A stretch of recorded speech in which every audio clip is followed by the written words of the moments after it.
அற்புத குழந்தை இயேசுவே எங்கள்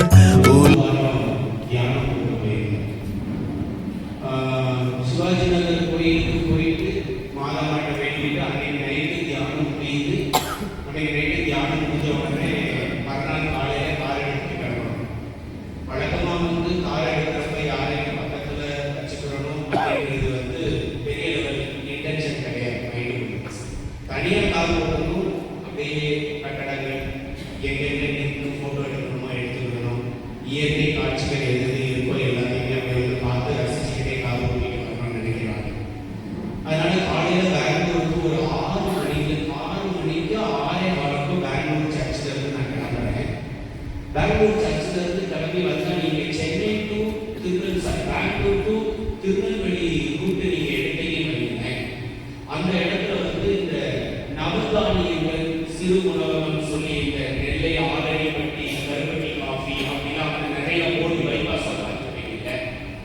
அங்க வந்து வித்தியாசமா ஒரு நவதானியங்களை வச்சு சாப்பாடு பண்ணக்கூடியது. அப்படின்னா என்ன, வாழைக்காய் உப்பு வடை, அப்புறம் வந்து நிறைய ஏதோ புளி பணியாரத்திலேயே கருப்பட்டி பணியாரம், அதுக்கப்புறம் கொத்தமல்லி சட்னி, அப்புறம் அடதோசையிலேயே ராகி அந்த மாதிரி சத்தான ஆகாரங்களை கடையில வச்சிருந்தா நல்லா பெரிய போடா போடணும். அப்ப நான் என்ன பண்ணேன், ரைட்டா முக்கிய மணி 8 மணி ஆயிடுச்சு, சத்தான ஆகாரத்தை சாப்பிடுவோம்னு சொல்லி உள்ள போய் உட்காந்து கிட்டத்தட்ட ஒரு 18 ஐட்டம் இருக்கு. 18 ஐட்டத்தையும் சாப்பிடணும்னு ஆசை. ரைட்டா எல்லாத்துலயும் ஒண்ணு ஆர்டர் போட்டேன். எல்லாத்துலயும் ஒண்ணு அடதோசையில ஒண்ணு, வாழைக்காய் கடை ஒண்ணு. அவனை அந்த வீடு போடுறதுலேயே பார்த்துச்சு, எல்லாத்தையும் மொத்தமா ஆர்டர் போடுறாங்க. நம்மளுக்கு இந்த சாப்பாடு வந்துச்சு வைக்கிறேன், எனக்கு ஒரு கெட்ட பழக்கமா நல்ல பழக்கமா என்ன தெரியுமா, இந்த சூடு சொரணை அதெல்லாம் சத்தியமா கிடையாது. நீங்க இப்போ கூட நீங்க தியானத்தை விட்டுட்டு என் வீட்டுக்கு சாப்பிட வாங்கன்னு சொல்லி நான் உடனே தியானம் முக்கியம், சாப்பாடு தான் முக்கியம். ரைட்டா? இப்ப என்னன்னா ஒரே ஒரு விஷயம் தான், எல்லாத்தையும் வந்து ஆர்டர் போடுறேன், எல்லாம் என் டேபிள்ல நல்லா பெருசா இருக்கு. ஒவ்வொன்றா டேஸ்ட் பண்ணி சாப்பிடணும் வாயில் எடுத்து வைக்கிறப்போ ஒரு 65 வயது மதிக்கத்தக்க ஒரு தாத்தா, ஒரு 70-75 வயது மதிக்கத்தக்க ஒரு பாட்டி என் டேபிள்ல எனக்கு முன்னாடி ஒரு வாழைப்பூ வடை, ஒரு டம்ளர் வாழைப்பூ மோர் அது கொண்டு வந்து அந்த பாட்டி வெட்டி, அந்த தாத்தா என்ன பண்றாங்க, ஒரே ஒரு அடை தோசை சாப்பிடுறாங்க. ரைட்டா? இப்போ 3 பேரும் உட்கார்ந்து சாப்பிட ஆரம்பிச்சிட்டோம். நம்ம வாயெல்லாம் சும்மா நிக்காது, 2 நாள் நம்ம வாயெல்லாம் சும்மா நிக்காது. என்ன தாத்தாவும் பாட்டியும் வந்து ரொம்ப கோபமா குறுகுறுன்னு உட்கார்ந்து சாப்பிட்டு இருக்காங்க. எனக்கு என்ன பயம்னா 16 பிளேட் வச்சிருக்கோம், அதுல 2 தான் வச்சிருக்கேன். கண்ணு பட்டு நம்மளுக்கு வயிற்றால போனதில்ல, நம்மளுக்கு அந்த வயல இவ்வளவு சாப்பிடுறாங்க, கண்ணு வச்சிடக்கூடாது அப்படிங்கிறது தாத்தா கிட்ட பொறுமையா பேசி தாத்தா பண்ணிருந்தா எங்களுக்கு வரீங்க, என்ன பண்றீங்க ஏது, ஃபாதர்னு சொல்லவே என்ன பண்றீங்க ஏது பண்றீங்க அப்படின்னு சொல்லி தாத்தா கிட்ட பேசி கொடுத்துட்டே வரையா. தாத்தாவும் பாட்டியும் அவ்வளவு சுவாரஸ்யமா பேசுறாங்க. பெங்களூர்ல இருந்து வரோம், எங்களுக்கு சொந்த ஊர் அது சொந்த ஊர் இது அப்படின்னு சொல்லி கோவில்பட்டியை சொல்றாங்க. கோவில்பட்டினா எங்க ஊர் பக்கத்துல. அப்ப நம்ம ஊரு காரணமே வாசப்பட கொஞ்சம் அதிகமாகுங்க. என் மனசாட்சியா கொண்டு சொல்ற வட வேணுமா தாத்தான்னு என் ஊருக்காரங்க பக்கத்துல இருக்காங்கன்னு சொன்னதுக்கு அப்புறம் தான் நான் கேட்டேன் இல்லையா. நம்ம ஒரு வடை தானே டேஸ்ட் பண்ண போறோம், என்ன அதை டேஸ்ட் பண்ண எப்படி இருக்குன்னு பார்த்துட்டு வீட்டுல நாளைக்கு போய் சொல்லலாம் அப்படின்றதுனால என்ன சாப்பிடுறீங்களா அப்படின்னு கேட்கிறப்ப எனக்கு தோணிச்சு ஆண்டவரே வேண்டாம்னு சொல்லிக்கணும். அதே மாதிரி சொன்னாங்க ரொம்ப சந்தோஷமா மார்மாட்டிக்கிட்டே தோணிச்சாச்சு. அவங்க நம்ம கிட்ட தம்பி நீங்க ஏதாவது குடிக்கிறீங்களான்னு கேட்டாங்க, ஒன்றும் பிரச்சனை அப்படின்னு சொல்லி சாப்பிட்டுட்டே இருக்கிறோம். கிட்டத்தட்ட 25 நிமிஷமா பேசுறியா. முதல்ல உட்கார்ந்த உடனே என்னடா இவங்க பேச மாட்டேங்கிறாங்கன்னு நினைச்சதுக்கு நம்மளை தாண்டி 3 மடங்கு பேசுங்க ரெண்டும். என் குடும்பத்துல என் தம்பி அப்படி இருக்கிறாங்க, எங்க அம்மா அப்படி இருக்கிறாங்க, எங்க அக்கா அப்படி இருக்கிறாங்க, என் பிள்ளைங்க 2 பேர்ல ஒருத்தவங்க யூஎஸ்ஏல இருக்கிறான், இன்னொருத்தவங்க யூகேல இருக்கிறான், 7 மாசமாக சம்பளம் பண்றாங்க. நான் ஒரு ரிட்டையர்ட் ஆகி இந்த பாட்டி யாருன்னா அந்த பாட்டி ஹவுஸ் ஒய்ஃப் அதனால சாப்பிட்றாங்க. மேக்ஸ் டியூஷன் எடுத்து என்ன எம்பிபிஎஸ் மேக்ஸ் பண்ணிருக்கான். எல்லாத்தையும் ஜாதகம் பண்ணா எந்த பொருள் இல்ல எல்லாத்தையும் சொல்லுது. நானும் எல்லாம் சாப்பிட்டு முடிச்சுட்டு சந்தோஷமா ஒரு நிமிஷம் இருக்கு தாத்தா அப்படின்னு வந்து சொல்லிட்டு கார்ல போய் பர்ஸ் எடுக்க போறேன். ரைட்டா? கார்ல போய் பர்ஸ் எடுக்க காருக்கு பக்கத்துல கூட ஒரு புது காரு உள்ளுக்குள்ள வந்து கருகிற வாடை வரும். எனக்கு அதனால தெரியும் எத்தனை கருகிற வாடை வருது, எங்கேயாவது டிவி பிடிக்கிறான்னு நான் ஹோட்டலை சுத்தி பார்க்கிறேனே தவிர காரை பார்க்கறேன். கொஞ்ச நேரம் கழிச்சு பின்னாடி இருந்து கருகிற வாடை வருது அப்படின்னு நினைச்சிட்டு அந்த காரை ரெண்ட கண்ணாடி வழியா எட்டி பார்க்கிறேன். உள்ளுக்குள்ள ஸ்டேரிங்க்கு கீழே தீ எரிஞ்சிட்டு இருக்கு காருக்கு. எனக்கு தான் சாப்பிட்ட எல்லாமே ஒரு நிமிஷத்துல செஞ்சு போச்சு. காரை புதுசு இல்ல, உள்ளுக்குள்ள தீ எரியுது. நம்ம என்ன பண்ணுவோம் உடனே, தீ எரியுதா ஓடியாங்கறான்னா அந்த ப்ளூ கலர் கொடியை கட்டிட்டு ஒரு ப்ளூ கலர் சட்டை போட்டு ரோட்ல எல்லாம் ஹோட்டல்னா அவன் ஓடி வரான். முதல்ல ஓடி வந்து என்னதான் சொல்றீங்க, தீ எரியுதா அந்த பக்கத்துல சுத்தி உள்ள எல்லாம் ஓடி வரான். உள்ள இருந்து அந்த ஃபயர் எக்ஸ்டிங்விஷர் இருக்குல்ல, அதை எடுத்து கொண்டு வந்து சன்னு அடிக்கிறாங்க. அந்த ஃபயர் எக்ஸ்டிங்விஷர் அந்த மண்ணை வச்சு பண்ணாங்கன்றத தீ அதுக்கு மேல பரவதே இல்லை. ஒரு 2-3 நிமிஷம் கழிச்சு தீ வந்து அந்த ஸ்டேரிங் போன உடனே ஹாரன் இருக்குல்ல டிவி வெடிச்சிருச்சு. வெடிச்ச உடனே ஊரு ஹாரன் சவுண்ட் நிக்காம சத்தம் போடுது. நான் கண்ணாடியை எட்டி இப்படி வந்து பார்க்கிறேன், 4 டோரையும் திறக்கிறேன், எதையாவது ஒன்று பண்ணிடுவாங்க மேல தீ அப்படின்னு. ஃபர்ஸ்ட் ஃப்ரண்ட் டோர் திறந்த உடனே உள்ளுக்குள்ள என்ன தெரியுமா இருந்தது, அந்த சீட்ல ஒரு 12 பாக்ஸ், ஒரு பர்ஸ், ஒரு மொபைல், இது 3 இருக்கு. யாரு காரி என்ன காரணம் நமக்கு தெரியாது. முதல்ல நம்ம காரை கூட்டிட்டு போய் சைட்ல நிப்பாட்டி இந்த 3 பொருளையும் நம்ம காருக்குள்ள போட்டுட்டு அதுக்கப்புறம் விசாரிச்சுக்கிறாங்க. 3ஐயும் எடுத்து ஏன் காரில் போட்டு சைட்ல கொண்டு போய் விட்டுட்டேன். நான் கொண்டு போய் விட்ட ஒரு 5 நிமிஷத்துல அந்த இடம் கரு போடல, அப்படியே பட்டிக்கிட்டு எரியுது கார், புது காரு. எனக்கு வயிற்று தமிழ முடியல. கடவுளே, நேற்று தியானம் கொடுத்து இன்னைக்கு கண்ணு முன்னாடி ஒரு கார் எரியுது, யாருக்காரும் தெரியலேன்னு பர்ஸை எடுத்து கொண்டு போய் பில்ல பே பண்ண போறேன். அதான் ஒரு கார் எரிஞ்சுக்கிட்டு இருக்குங்கிறேன். 2ம் வச்ச வடை வாயில அப்படியே வச்சுட்டு தம்பி அது எங்க உயிரை கத்த என்ன கத்த சொல்றீங்க, உங்க கார் அப்படின்னா பாட்டியம்மா உடஞ்சு போய் நிக்குது. நம்ம ஐஸ்ல இந்த மாதிரி அந்த மோரை போட்டு குடிச்சிட்டு என்ன கத்த சொல்றீங்க, உங்க கார் எரியுன்னு சொல்லி என்ன தம்பி எங்களால பண்ண முடியும். வயசான காலத்துல இவரை எப்படி நான் கூட்டிட்டு வந்து அந்த தீ அடைய முடியும். நீங்க கத்துறதே தெரியுது, கொடியாட்டம் வந்து ஓடி வந்து பாடி தண்ணியை குடுக்குறான்னு தெரியுது, இவ்வளவு விஷயங்கள் வந்து தெரியுது. எங்களால எப்படி தம்பி இதை அணைக்க முடியும் அப்படின்னு வந்து கிட்டத்தட்ட மனுஷன் ரொம்ப ஸ்ட்ராங்கா பதில் சொல்றாங்க. இந்த பாட்டியத்தை வாயவே தொடங்க.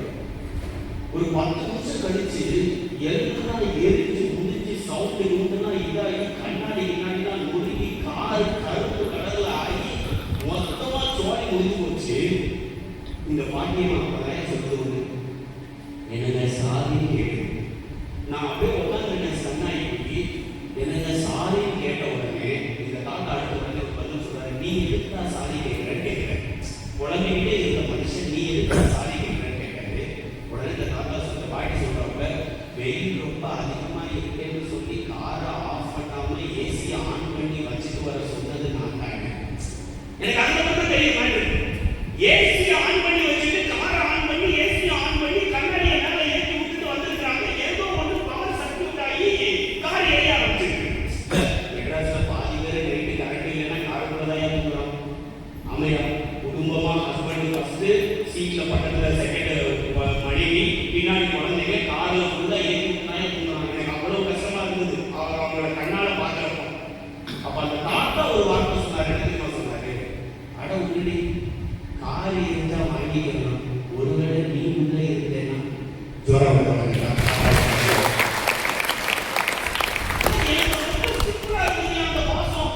ரொம்ப பெரிய இந்த பாட்டி ஃபீல் பண்ணி சாரி கேட்குது. அந்த ஹஸ்பண்ட் உடனே அந்த பாட்டி மன்னிக்கிறதுக்கு ஒரு மனதை வச்சிருக்காரு. படம் காரை இருந்தா வாங்கிக்கலாம், நீ நானும் உள்ள இருந்து செஞ்சுட்டு போயிருந்தோம்னா யாரையும் பார்த்துக்க. அப்போ முடிவு பண்ணி தாத்தாவும் பாட்டியும் உள்ள போட்டு நேராக வீட்டுக்கு கூட்டிட்டு போய் ஏன் தாத்தே வாங்கிட்டாங்க. பையனை யாரும் கிடையாது. யூஎஸ்ல இருந்து எனக்கு போன் அடிக்கலாம், தம்பி நீங்க யாருக்கும் தெரியாது எனக்கு, இருந்தாலும் காருக்கு இன்சூரன்ஸை நான் கிளைம் பண்ணிக்கிறேன், என் அம்மாவை அப்பாவை பத்திரமா கொண்டு போய் நீங்க கோயில்பட்டியில விட்டுட்டீங்கனாலே எனக்கு ரொம்ப சந்தோஷம் தம்பினோடனே அதுக்கப்புறம் எல்லாம் பேசி வச்சு எடுத்து கிட்டத்தட்ட 8.5 மணி நேரம் 2-3 பேரோட சேர்ந்து டிராவல் பண்றியா. எப்பெல்லாம் நான் கோவில்பட்டி கிராஸ் பண்றேனோ அப்பெல்லாம் கிட்டத்தட்ட 1 மாசமா அந்த டாடா பாட்டி வீட்டுல நான் சாப்பிட்டு இருக்கேன். ஜோரம்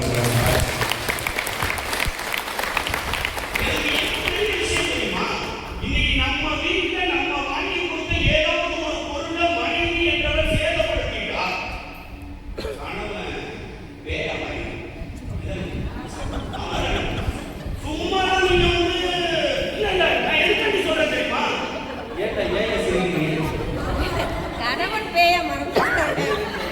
யாரும் அப்படின்னா இருக்க மாட்டாங்க. ஏன் சிரிச்சீங்கன்னு சொல்லுங்க. கணவன் பேயா மாறினாங்கன்னு சொன்னீங்கல்ல ஃபாதர், இங்க வந்து மனைவி தான் பேயா அது மாறி. அப்புறம் வருவாங்க. அது அப்புறம் வரும். என்னன்னா, எனக்கு பிடிச்ச ஒரு எக்ஸாம்பிள், என்னுடைய வாழ்க்கையில நடந்த ஒரு எக்ஸாம்பிள். காரியம் இது பரவாயில்ல, காரணம் ஒண்ணும் வேண்டாம், நம்ம பசங்க இருக்கிறா பேசிக்கிட்டே வருதுலையா, பேசிக்கிட்டே அந்த தாத்தாவை சொல்றேன், தாத்தா அந்த ஜுவல் பாக்ஸ், மொபைல் போனு இதெல்லாம் நான் தான் எடுத்து வச்சிருக்கேன், பயப்படாதீங்க அப்படின்னு அதை கேட்கணும். அதை நான் தான் எடுத்து வச்சிருக்கேன் தாத்தா, ரொம்ப கவலைப்படாதீங்க தாத்தா, பத்திரமா வச்சுக்கோங்க தாத்தா அப்படின்னு சொல்லி கொடுக்குறேன். கொடுத்ததுக்கு அப்புறம் தாத்தா முன்னாடி வந்து உட்காருங்கிறேன். இல்ல நான் டிரைவ் பண்ணா என் மனைவி பக்கத்துல உட்காரணும், வேற யாராச்சும் டிரைவ் பண்ணா நான் என் மனைவியோட உட்காரணுங்கிறேன். என் ஜோரம்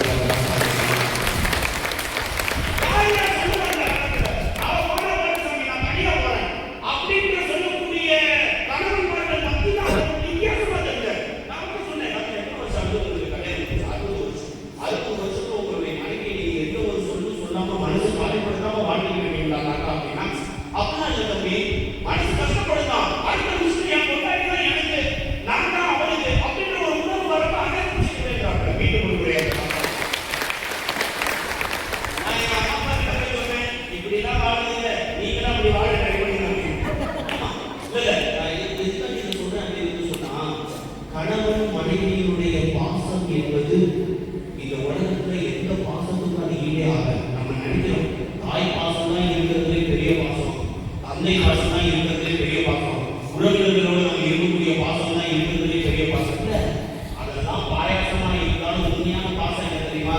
கடவுளுக்கு முன்னாடி இன்பத்திலும் துன்பத்திலும் உடல்நலத்திலும் நோயிலும் நான் உனக்கு பிரமாணிக்கமாக இருப்பேன் என்று வாழ்நாள் முழுவதும் நானா உண்மையே சொல்றேன். இப்ப கல்யாண பூசைக்கெல்லாம் போறதே கிடையாது. சீரியஸ், கல்யாண பூசை சொந்தக்காரன் வச்சு என் பேர பத்திரிகையில போட்டாலுமே ஏதாவது ஒரு வேலை இருக்கு, யாராச்சும் கூப்பிடுறாங்கன்னு சொல்லி போய் சொல்லிக்கலாம் போயிடும். பயப்படையே என்ன நினைச்சிட்டு வந்து உள்ள வந்து உட்காருன்னு தெரியல. இதுல என்ன பிரச்சனை தெரியுமா? நம்ம சொந்தக்காரன் நினைச்சிட்டு தாலி எடுத்து கையில கொடுக்குறோம். 3வது நாள் எனக்கு போன் அடிக்கும், உங்களை பார்க்க வர்றாங்க, சரி வந்து போன அப்படின்னா உள்ள வந்தவன முதல் வார்த்தை என்ன தெரியுமா? நீங்க என்ன தாலி எடுத்து கொடுத்தீங்க. மனுஷனுக்கு அவ்வளவு கடுப்பாகும். இல்ல நான் தாலி எடுத்து கொடுத்ததுனால உங்களுக்கு 3 நாள் ஒரு கல்யாணத்துக்குள்ள போனையா, சென்னைக்கு கல்யாணத்துக்கு போறேன், சொந்தக்கார கல்யாணம் தான் ஃபர்ஸ்ட் எக்ஸ்பீரியன்ஸ். கல்யாணம் அதுதான் குருவானவர் ஆனவங்க முதல் கல்யாணம், என் சொந்தக்கார கல்யாணம் வந்திருக்கேன். நம்ம குருவானவர் ஆனவங்க தான் நம்ம குரு அப்படிங்கிறதுக்காண்டி நம்ம மாப்பிள்ளை மச்சா எல்லாத்தையும் கூப்பிடுவோம், ஃப்ரெண்ட்ஸ் ஃபாதர்ஸ். மாப்பிள்ளை சித்தப்பா பொண்ணுக்கு கல்யாணம் அப்படின்னா இங்க இருந்து ஒரு 5 பேர், பெங்களூர்ல இருந்து ஒரு 5 பேர், கிட்டத்தட்ட 25-30 பேர் கல்யாண விஷயம் அடிக்கிறீங்க. எனக்கு தான் அப்படியே தாங்க முடியல. பரவாயில்ல, நம்ம கூப்பிட்டு நம்ம மாப்பிள்ளைங்க என்ன மாதிரி கான்ஃபிடன்ஸ் எல்லாரும் வட்டாங்க அப்படின்னு சொல்லி எல்லாம் நல்லா போயிட்டு இருந்ததையா. அந்த புத்தகத்தை கொடுத்து ஏமா வாசிமா அப்படின்னு சொல்றேன். அந்த ஐயா அந்த அவர்கிட்ட சொல்றேன், யாரு மாப்பிள்ளை கிட்ட, செபஸ்டியான் நான் சௌந்தர்யா என்னுடைய மனைவியாக ஏற்றுக்கொள்கிறேன். இன்பத்திலும் துன்பத்திலும் உடல்நலத்திலும் நோயிலும் நான் உனக்கு பிரமாணிகமாக இருப்பேன் என்று என் வாழ்நாள் வாக்களிக்கிறேன். புத்தகத்தை அந்த புறா அப்படின்னு சொல்லிட்டு மைக்கா முதல் கொடுக்குறேன். அந்த பிள்ளை சௌந்தர்யா நான் செபஸ்டியான் அப்படின்னு எனக்கு இன்னொன்று நான் கூட கண்ணு ப்ராப்பராக போறேன். கொஞ்சம் பக்கத்தில் புத்தகத்தை நேரம் வச்சு வாசிச்சு போட அப்படிங்க திருப்பி ஆரம்பிக்குது. சௌந்தர்யா நான் செபஸ்டியா அப்படின்னு அப்படியே எனக்கு தான் அப்பதான் ஒரு மாதிரி சொல ஆயிடுது. சாமியாரை முதல் கல்யாணம் கேட்கணும். இந்த உறவினர்களை நம்பி என் மாப்பிள்ளை என் பக்கத்தில் இருக்காங்க. இந்த பிள்ளை இதை வாசிச்சா மட்டும்தான் நான் தாலியை எடுத்து கொடுக்க முடியும் அப்படிதானே? ஆமா தானே? ஆமா தானே? ஆமா. இதுல என்ன தெரியுமாச்சு? வாசிதாங்க 4 தடவை ஃபர்ஸ்ட் தடவை எப்படி வாசித்ததோ அதே மாதிரியே வாசிக்கிறியா? அதுல இடத்துல ஸ்டாப் பண்றாங்க. அப்பதான் எனக்கு புரியுது, உனக்கு ஏதாவது பிரச்சனையா? இருவரும் ஒரு மன சுதந்திரத்தோட தான் இந்த கல்யாணத்துக்கு நீங்க வந்திருக்கீங்களான்னு 2 பேரையும் கையை இது பண்ணி கேட்கிறப்ப ஆமான்னு சொன்னேன். ஆமா, முழு மன சுதந்திரம் தான். எந்தவித வற்புறுத்தலும் இல்லாம நீங்க வந்து நிக்கிறீங்க. ஆமா நிக்கிறோம். அப்ப இதை வாசிச்சு சொல்ல அப்படின்னா அதே மாதிரி நிக்குது. ஒரு 2 நிமிஷம் கழிச்சு நான் மைக் ஆன் பண்ணிட்டு உனக்கு என்னடா பாப்பா பிரச்சனை அப்படிங்கிறேன். உங்க கூட நான் நிறையா பேசணும் அப்படின்னு ஏன்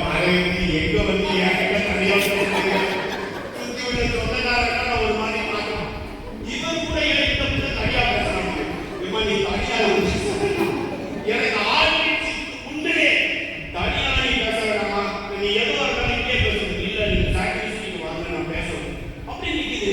அப்புறம் பொண்ணுடைய அப்பா சித்தப்பா இல்லை கூப்பிடுறாங்க போனேன் அப்படின்னு அந்த பிள்ளைய கூட்டிட்டு போய் என்னடா பிரச்சனை வருதுன்னு கேட்டா, அவர் வாசிக்கிறப்ப செபஸ்தியா என்னும் நான் சௌந்தர்யா என்னும் உன்னையும் வாசிக்கிறேன், புத்தகத்துல சௌந்தர்யா என்னும் நான் செபஸ்தியா என்னும் உங்களையும் இருக்குன்னு தெரியும். எந்த இடிப்பாரு அவன் வந்து என்ன உன்னைன்னு சொல்லலாம், நான் வந்து என்ன அவனை உங்களைன்னு சொல்லணும் இல்லையா? இதான ஒரு பிரச்சனை, இதுக்காண்டி ஏன் வைத்தியம் கடைக்கு விட்டு அப்படின்னு தெரியுமா? இதுதான் பிரச்சனை. அது அடுத்தது போய் ஸ்டேட்மெண்ட் சொல்லி தெரியுமா, நான் ஐடில வேலை பார்க்குறேன், மாசம் 36,000 ரூபாய் சம்பளம் வாங்குறேன். அவன் சாதாரண ஒரு பெயிண்ட் மாசம் 8,000 ரூபாய் போட்டு 9,000 ரூபாய் சம்பளம் வாங்குறேன். அவனை நான் எப்படி உங்களையும் கூப்பிடணும்னு கேட்கிறேன். நான் பார்த்தேன், மானம் போனாலும் பரவாயில்ல, இந்த கல்யாணத்தை முடிச்சு கொண்டு வச்சிருக்கேன். இல்ல வாசிக்கிறவங்க கடவுளுக்கு முன்னாடி என் ஹஸ்பண்டா மாற போறவரை நீ எப்படி பார்த்துக்குவாரு, நீ எப்படி கவனிச்சுக்குவாருன்னு நீ யோசிக்கணும். இப்பவே நீ 36,000 அவன் 8,000 யோசனை இந்த குடும்பம் எப்படி தொடங்கும்போது இல்ல சித்தப்பாவை சுற்றி கூப்பிட்டேன், பொண்ணு சரியில்லைப்பா தயவு செய்து பூச்சிக்கிறாங்க, நான் வேணா கடவுளா அவங்க கத்துறாங்க. கல்யாணத்தை பண்ணி முடிச்சு அடுத்த ஒரு 10 நிமிஷத்துல பொண்ணு வீட்டுக்காரங்களே மாப்பிள்ளை வீட்டுக்காரங்களே கூப்பிட்டு ஒன்னே ஒண்ணுதான் சொன்னேன், என்ன தெரியுமா, ஒரு 10 நாள் வண்டியோட நீங்க அழுதுனால தலையை கொடுத்தாச்சு, கரெக்டா 11ஆவது நாள் பிரிக்கணும்னு நினைச்சா நீங்க யாரும் சண்டை போட்டுக்காம இதுல ரெண்டு தனியா பிரிச்சு 8 இடத்துக்கு போட்டு விட்டுங்க. 10 நாள் கூட உடல, 4ஆவது நாள் கொண்டு வருது வீட்டுல. என்னை இப்படி பேசி விட்டா நான் அப்ப தாய் ஒரு பக்கம், கணவரை மன்னிக்க மாட்டேங்கிறான் மனைவி அப்படின்னு சொல்லி அவங்க ஒரு பக்கம் தான். இப்ப ரொம்ப நீங்க சொன்ன மாதிரி ரெண்டுனா மாறி போச்சுங்க. அது பேர் என்ன, மனைவியா கணவன் கையில வந்து கொடுத்து எம்மா பத்திரமா பார்த்துக்கணும்னு சொல்லணும், ஹஸ்பண்ட கையில கொடுத்து எம்மா கண்ணா கொஞ்சம் வாசமா ரெண்டாவது பார்க்கணும்னு சொல்லணும். அதுதான் இப்ப ட்ரெண்ட் சொல்றேன் நான், அதுதான் ட்ரெண்ட். யாரு நான் ஓப்பனாவே சொல்றேன், என் ஹஸ்பண்ட என் வாழ்நாள் இந்த நிமிஷம் நான் மனசார காதலிக்கிறேன் சொல்லக்கூடிய ஒரு மனைவி கைது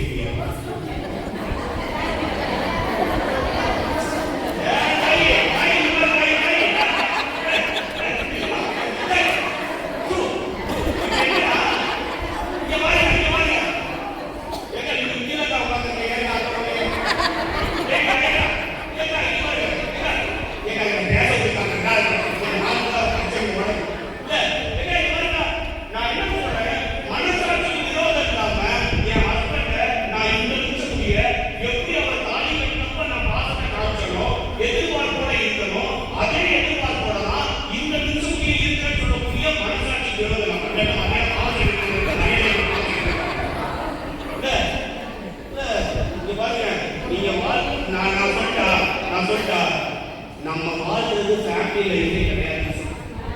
ஆமா ஆமா, நீ வாழ்றது ஃபேமிலி லைஃபா இருந்தா என்ன நினைச்சு இவ்வளவு ஷார்ப்பா இருக்காங்க. நீ வாழ்றது ஃபேமிலி லைஃபா இருந்ததுன்னு சொன்னா நீ வாழ்றது கழுத்து வலி. நான் இங்க வந்து நிக்கணும், அவங்களுக்கு கழுத்து வலி நான் தெரிஞ்சு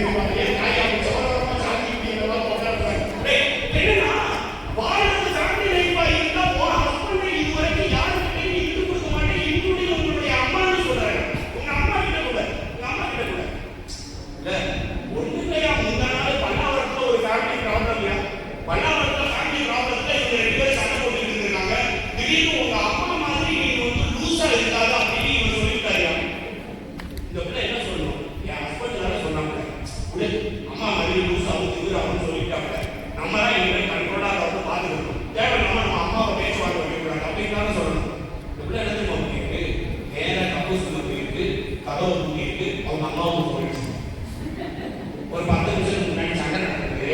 சண்டை வீட்டுக்காரர் என்னென்னமோ சொன்னாருமா, அதெல்லாம் எனக்கு பெரிய விஷயமா தெரியலமா.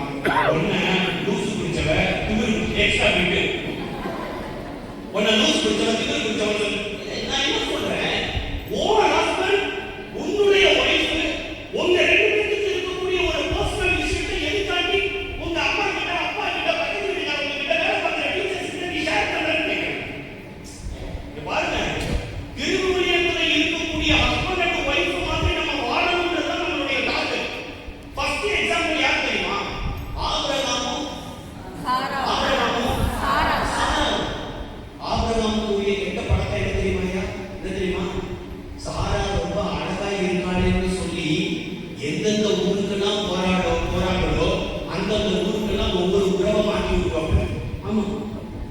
இவ அழகா இருக்கிறத பார்த்துட்டு பக்கத்து நாட்டு அரசை அழைச்சி கூட்டி கொண்டு வந்து என் பொண்டாட்டி எனக்கு இல்லாம ஆஜிவாங்கன்னு சொல்லி ஒரு நாள் ஆபரணம் எனக்கு பண்றாங்க.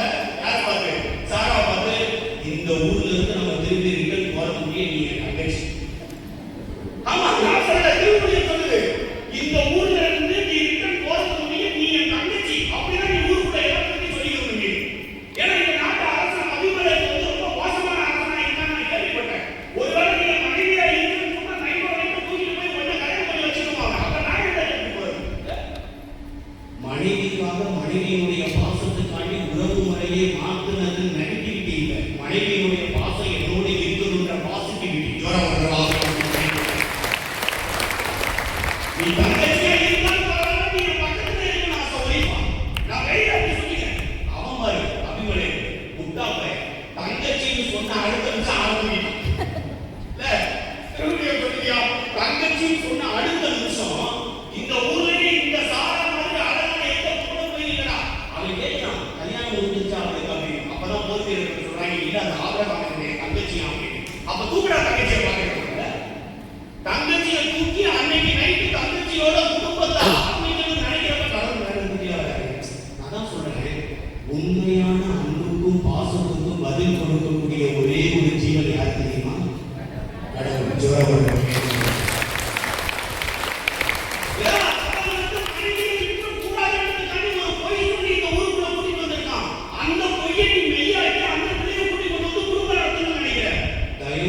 அபிமலேக்கு இந்த தப்பை மட்டும் பண்ணிடுறாரு. சொல்லிட்டு கடவுள் ஓப்பனா உண்மையை சொல்றாரு, அவன் உனக்கு பயந்து போயினாண்டா தங்கச்சின்னு சொல்லி போய் சொல்லியிருக்கான். அது அவனுடைய பொண்டாட்டி அவன் சொன்ன உடனே அபிமலேக்கு ஆடி ஆடி.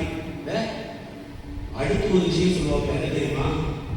தன்னுடைய மனைவி மீது உண்மையான பாசம் வைத்த ஆபிரகாம் ஜெபித்தால் மட்டும்தான் நான் உன்னுடைய தண்டனையில் இருந்து உன்னை நான் விடுவிப்பேன். மீது வருகிறேன்.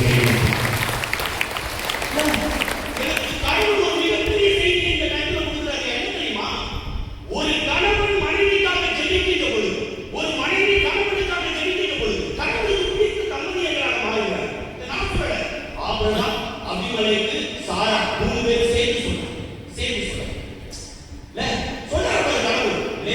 உன் பாவம் உன்னை விட்டு போகாதா, என் கண்ணனையில இருந்து நீ மீளவே மாட்டா.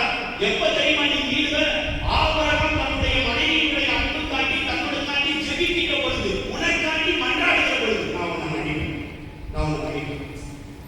ஆபிரகாம் சாரா போலலாம் வேற லெவல்ல அன்பு கூட கணவன் மனைவி தொடக்க ஒரு புத்தகத்துல யாருமே இல்லை பிரியமானவர்களே. ஆதாமேவாலதான் பார்த்தோமே, ஆபிர கடிச்சுட்டு அந்த ஆபிர நீ திருடான்னு சொன்ன மத்தியில ஆபிரகாமுடைய சாராவுடைய அன்பு வேற லெவல்ல இருக்குது பிரியமானவர்களே. வேற லெவல்ல என்ன. எனக்கு ஒரு மிகப்பெரிய வருத்தம் தெரியுமா? 12வது அதிகாரத்துல ஆபிரகாமை பார்த்து கடவுள் ஒன்னே ஒன்று சொல்லுவார், என்ன தெரியுமா? உன்னை விண்மீன்களை போலவும் கடற்கரை மணலை போலவும். ஆனா 20வது அதிகாரம் முடியும் வயிற்று ஒரு குளிர்ச்சி கொடுக்க மாட்டாங்க. இல்ல எனக்கு ரொம்ப கஷ்டமா இருக்கும். 12வது அதிகாரத்துக்கு நீ கொடுத்துருக்கணுமே. சாராவுக்கு வயிற்று ஒரு குழந்தை. ஒரு நாள் தேவதாரு மரத்துக்கு கீழே வந்து உட்கார்ந்து இருப்பாராம். ஆபிரகாமுக்கு வயசு 99. 99 வயசுல ஒரு மரத்துக்கு கீழே விவசாய வேலை பார்த்து வந்து உட்கார்ந்து இருக்கிறாராம். யாரை காப்பாற்றுறது தெரியுமா? முன்னாடியே காப்பாற்றுறது.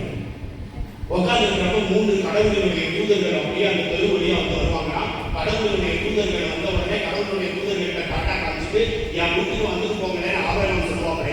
ஆபிரகாம் கடவுளுடைய தூதர்கள் சொல்லுவாங்க, நான் நீ வந்தது உன் வீட்டுக்கு இல்ல, கடவுள் வேற யாரோ ஒரு வீட்டுக்கு செய்தி சொல்லி அனுப்பிச்சிருக்காரு, அவங்க கிட்ட போய் நான் செய்தியை சொல்லணும். அந்த நேரத்தை பாத்தீங்களா, கடவுள் கஷ்டம் வருகிற பொழுது தேவதூதர்களை அனுப்பி செய்தியை வீட்டுக்கு சொல்லி அலர்ட்டா இருக்கிறா தம்பி, உடனே நல்லா பார்த்து போனாரு. பழைய பாட்டை சொல்லி அனுப்பிச்சான். இன்னைக்கு உடனே ஒருத்தர் என்னைக்காச்சும் கடவுளுடைய தூதர்கள் உள்ள வந்து அடுத்த வாரம் நேரம் நீ 10ஆம் வகுப்பு படிச்சிருக்கப்போ தமிழ்ல 100 மார்க் இருப்ப, உனக்கு காய்ச்சல் வருது என்ன தேவதூதர்கள் சொல்லியிருக்காங்க.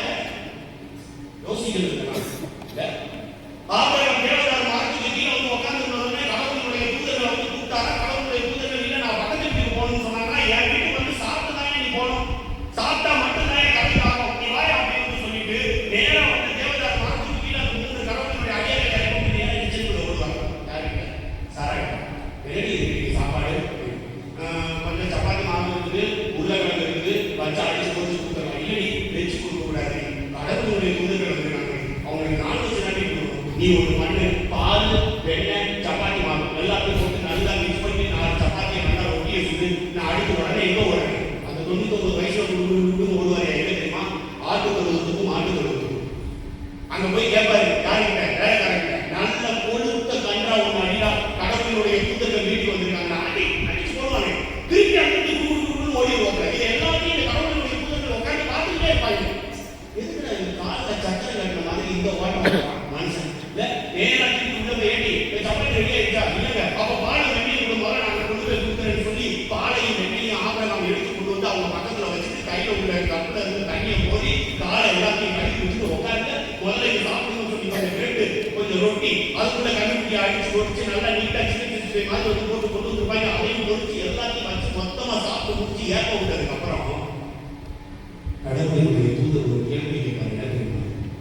நாங்க வந்து 20 நிமிஷம் ஆகும், 20 நிமிஷமா 99 வயது மதிக்கத்தக்க தாத்தாடி இந்த ஓட்ட ஓடி சப்பாத்தி கொடுக்குற, இந்த ஓட்ட ஓடி பிரெட் கொடுக்குற, இந்த ஓட்ட ஓடி வெண்ணையும் பாலும் கொடுக்குற, இந்த ஓட்டத்துல இந்த கடைக்குள்ள குடிச்சு குடிச்சு எங்களுக்கு வேலை செஞ்சு காலை கழிவு.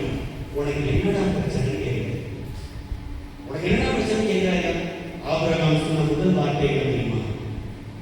பிரச்சனைலாம் ஒன்றும் இல்லை, ஒரே ஒரு டிமாண்ட் மட்டும்தான். என்ன டிமாண்ட்? உனக்கு அந்த டிமாண்ட், எனக்கு இல்லை, என் மனைவிக்கு ஜோரம் பண்ணுறேன்.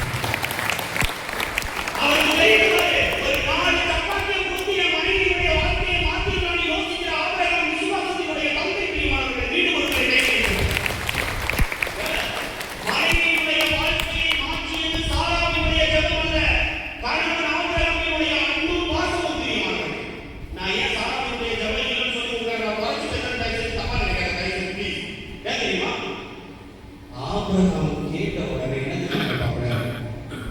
12வது அதிகாரத்துல கடவுள் சொன்னாரு, விண்மீன்களை போலவும் கடற்கரை மணலை போலவும் நான் பெருக செய்வேன் சந்ததியை சொல்லி. 18வது அதிகாரம் 20வது அதிகாரம் வந்துச்சு, ஆண்டவரே கடவுளுடைய தூதரை என் மனைவியுடைய வயிற்றுல ஒரு புழுப்பூச்சி கூட தங்களை கொஞ்சம் பார்த்து செய்யான்னு சொல்ல உடனே கடவுளுடைய தூதர் அடுத்த நிமிஷம் வருவாங்க. என்ன தெரியுமா? அடுத்த இளநீர் காலத்தில் வருகின்ற பொழுது உன்னுடைய மனைவி சாராவினுடைய வயிற்றில் ஒரு குழந்தை பிறகு. இதை கேட்ட உடனே சாரா என்ன தெரியுமா? அந்த கூடாரத்துக்கு பின்னாடி ஒளிஞ்சு திருவிட்டு இது எல்லா செய்தியும் கேட்டதுக்கு அப்புறம் கதப்பு சிரிப்பாங்க. நானும் வயசானவன் இருக்கிறது எனக்கு குழந்தை பிறக்குமா? இல்ல சிரிப்பாங்க. கடவுளுடைய தூதர் தடுப்பாங்க. நீ நம்புற உன் பொண்டாட்டி மேல உள்ள பாசத்துல இவ்வளவு வேலை பார்க்கற நீ உன் பொண்டாட்டி என்ன நடக்க மாட்டேங்கிற அப்படின்னு ஒரு தண்டனை கொடுக்குறாங்க தெரியுமா? உப்பா மாறிடுவாங்க. திருப்பி ஆபிரகாம் மனைவி காட்டி சாரி கேட்டதுக்கு அப்புறம் உப்பு திருப்பி சாராவாங்க. ஆபிரகாமை போட்டு மனைவிக்காக ஓடி ஓடி கடவுளிடம் உழைத்தவர்கள் இதுவரை யாரும் இல்லை. அந்த கடவுள் மனைவி பாசை வேணும் சொல்றையா வேணும் சொல்ற. உங்களுக்கு தெரியுமா? முந்தா நாள் குஜராத்ல ஒரு தாத்தா வெறும் 1200 ரூபாய் எடுத்து கொண்டு போய் சேட்டு கடையில கொண்டு போய் கொடுத்து என் மனைவிக்கு ஒரு பவுன் தாலி கொடுத்து கேட்டாங்க. வெறும் 1200 ரூபாய் எடுத்து போய் இல்ல. அப்ப அந்த சேட்டுக்காரன் சொன்னானா, இன்னைக்கு சவரன் விலை எவ்வளவு ஏறிச்சு தெரியுமா? நீ பாட்டு வெறும் 1200 ரூபாய் எடுத்து கொடுத்து உன் மனைவிக்கு ஒரு பவுன் தாலி வாங்குங்க. இந்த 1200 ரூபாய் நான் ஒரு வருஷமா சேர்த்திருக்கேன். ஏற்கனவே கூணு தண்டு வடம் வலிக்கு எந்த வேலையும் பார்க்க முடியும். கிட்டத்தட்ட பிச்சை எடுத்து இந்த 1200 ரூபாயை ஒரு வருஷமா சேர்த்து கொண்டு வந்திருக்கேன். நாளைக்கு எனக்கு என் பொண்டாட்டிக்கு கல்யாணம் நாள். என்னைக்கு தாலி எடுத்து கட்டணும் அன்னையில இருந்து இந்த புது தாலி கூட மாத்திர கல்யாணம் முடிச்சு 60 வருஷம் ஆச்சு. 60 வருஷத்துக்கு அப்புறம் இந்த வருஷம் என் பொண்டாட்டிக்கு எடுத்து கொடுக்கணும்னு நான் ஆசைப்படுறேன். தயவு செய்து புரியாம வந்து இவ்வளவு கதையை கேட்டதுக்கு அப்புறம் அந்த சேட்டு என்ன தெரியுமா பண்ணா? 1200 ரூபாயை வாங்கி அதுல இருந்து ஒரு 50 ரூபாய் நோட்டை மட்டும் 100 ரூபாய் நோட்டை மட்டும் தனியா 180 ரூபாய் எடுத்துட்டு மீதி 1050 ரூபாய் அவருடைய கையில் கொடுத்து ஒரு பவுன் தாலியை கையில் கொடுத்து அனுப்பிச்சிருக்காங்க. ஒரு மனைவிக்காக பிச்சை எடுத்து தாலியை வாங்கி கொடுக்கக்கூடிய அந்த தாத்தா எங்க? தாலி குறைஞ்சிச்சுன்னா மனைவியை அடிச்சு வீட்டுக்கு அனுப்புற கணவன். இப்பெல்லாம் உங்களுக்கு ரொம்ப ட்ரெண்ட் ஆகி போச்சுல. சென்னை சிட்டிக்குள்ள பாருங்க, கட்ட தாலியை நைட்டு கட்ட வச்சிருக்காங்க. ஆமா ஆமையா, கட்ட தாலியை நைட்டு கட்டி ஓரத்துல வச்சிருக்காங்க. அன்னைக்கு அந்த டீச்சர் சொல்லுது, ஃபாதர் உங்களுக்கு தெரியுமா என்ன நான் சொல்றதா தெரியும் அப்படின்னு. இன்னைக்கு காலையில நைட்டு கட்ட தாலியை கட்டி மேலே வச்சிருந்தேன். காலையில 8:30 ஆயிடுச்சுன்னு சொல்லிட்டு தாலி கட்டாம ஸ்கூலுக்கு வந்துட்டேன் அப்படின்னா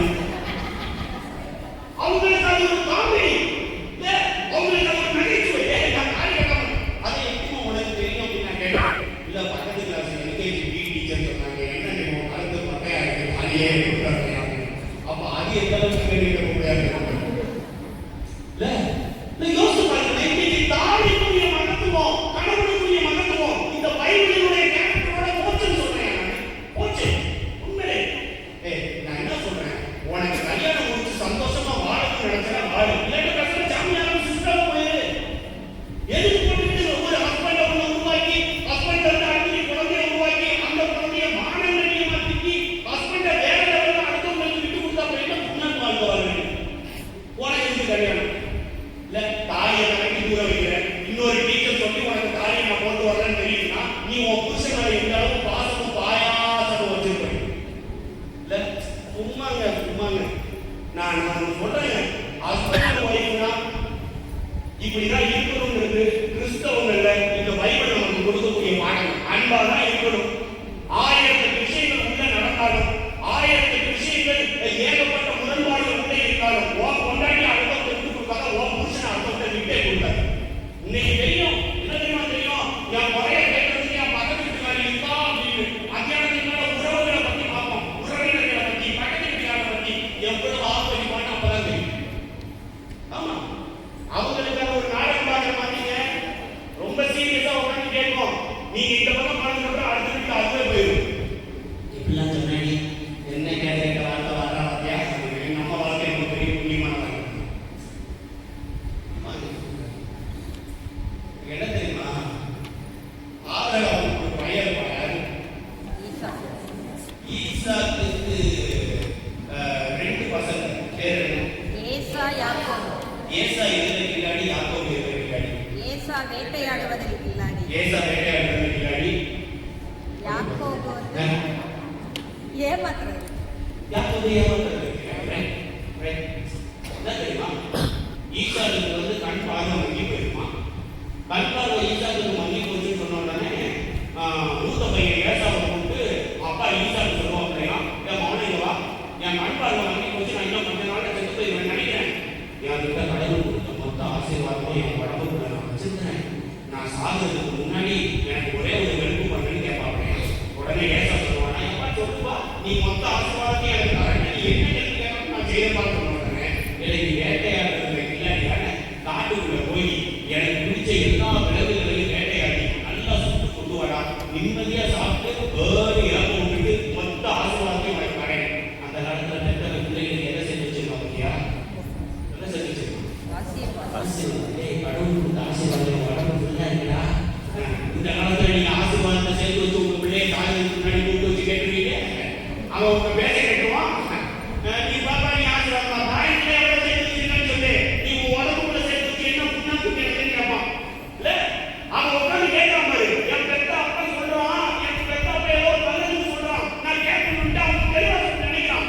என்ன தெரியுமா சொல்றான், 10 நிமிஷம் பண்ணுவா, காட்டுக்குள்ள போறேன், உனக்கு பிடிச்ச விலங்குகள் எல்லாத்தையும் பார்க்குறேன், மொத்தமா வேட்டையாடுறேன், கொண்டு வந்து அப்பயே உனக்கு கொடுக்குறேன், சாப்பிடுறேன், ஆசீர்வாதத்தை தெரிவிக்கிறேன். இதை பின்னாடி இருக்க ஒட்டி இருக்கிறது ஒரு பேச்சு, ஒரு தாய் யார் தெரியுமா? சின்னவனை கூப்பிட்டு உங்க அப்பா உங்க அண்ணன் கிட்ட இப்படிலாம் பேசிட்டு இருந்தாரு, அதை நான் கேட்டுட்டு இருந்தேன். உங்க அண்ணன் காட்டுக்குள்ள போய் வேட்டை பதார்த்தங்களை வேட்டையாடிட்டு வர்றதுக்குள்ள நான் உனக்கு ஒரு ஐடியா சொல்றேன். பக்கத்தோட முனியாண்டி சொல்றது ஒரு 3 பிளேட் பிரியாணி வாங்கி, நம்ம பாய்களை எடுத்து ஒரு 2 கிலோ சிக்கனை வாங்கி, அங்க மட்டனை வாங்கி இந்த மாடை வாங்கி மொத்தமா நான் அடிச்சு சமைச்சு தர்றேன். நீ உங்க அப்பா கிட்ட உங்க அண்ணன் வர்றதுக்கு முன்னாடி கொண்டு போய் கொடுத்துட்டே போய் உங்க அப்பா அதை சாப்பிட்டு இறப்பதை விட்டு உனக்கு ஆசீர்வாதத்தை கத்துவாரான்னு சொல்ல உடனே அந்த யாக்கோபு பையன் சொல்லுது, என்ன தெரியுமா சொல்லுது, ஏமா நீ சொல்றது தூள் வைக்க ஐடியாவாக இருக்குமா, அண்ணனுடைய கைக்குள்ள ஒரே முடியா இருக்குமா, என் கையில முடிய இல்லையாமா, அதுக்கு இந்த பேச்சு இந்த தாய் ஒரு ஐடியா சொல்லுது. என்ன தெரியுமா ஐடியா சொல்லுது, நான் ஆட்டு ரோமத்தை எடுத்து தச்சு முடி மாதிரி வச்சிருக்கேன், உன் கையில நான் இறுக்கமா கட்டி விடுறேன், ஒருவேளை உங்க அப்பா உன்னை கண்டுபிடிச்சு கையை நீட்டா நான் தொட்டு பார்க்கணும்னு ஆசைப்பட்டான்னு வையேன், வலது கையை இடது கையை மட்டும் நீட்டு உங்க அப்பா முடியை தொட்டு பார்த்துட்டு ஏமாந்துருவாரு, ஏமாந்த உடனே ஆசீர்வாதத்தை கொடுத்துவார், ஆசீர்வாதத்தை கொடுத்தோட நம்ம 2 பேரும் சந்தோஷமா வாழலாம். இந்த அம்மா பிள்ளைகளுக்கு என்ன பிளான் பண்ணுதோ அதை அப்படியே நடத்துறாங்க.